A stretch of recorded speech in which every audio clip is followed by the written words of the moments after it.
La saison 2024 est passée à une vitesse vertigineuse, c'est déjà l'heure des Service Volley Awards, meilleur joueur, meilleur match, meilleur espoir, toutes les catégories qui font plaisir, c'est parti. S'il y a eu match jusqu'à cet été entre Alcaraz et Sinner, l'Italien a fait voler en éclats tous les doutes lors du dernier trimestre, enfin tous les doutes, pas tous les doutes.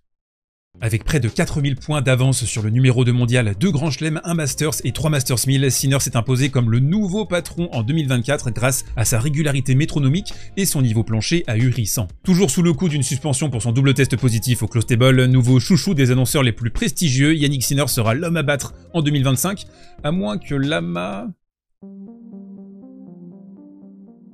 L'année dernière, nous avions élu Arthur Fils comme le meilleur espoir de la saison. Et sans esprit cocardier aucun, c'est un Français qui remporte une nouvelle fois la mise. En passant de la 205e à la 31e place mondiale, Giovanni Pesci-Péricard a arrosé la saison 2024 de ses dunks. Le servbot français a remporté Lyon et Bâle, terrorisé des générations entières de spectateurs au premier rang, et il cherchera l'année prochaine tout simplement à consolider sa place dans le top 30.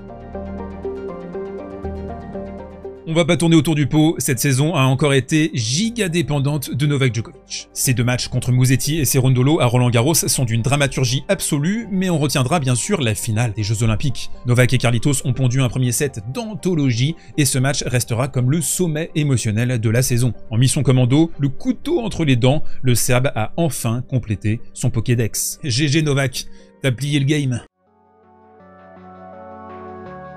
2 choses ont hérissé ma pilosité aussi remarquable que celle de Burt Reynolds. Les Masters 1000 sur 12 jours déjà, une pure jasse de l'espace, long et pénible, ce format n'a aucun intérêt, si ce n'est de remplir les poches de l'ATP et des actionnaires. Le deuxième coup de gueule concerne les exhibitions. Alors là, cette année, c'était la foire à la saucisse, et si on pouvait, s'il vous plaît, arrêter d'appeler les exhibitions des slams, genre Netflix Slam ou Six King Slam, merci, parce que ça devient gênant.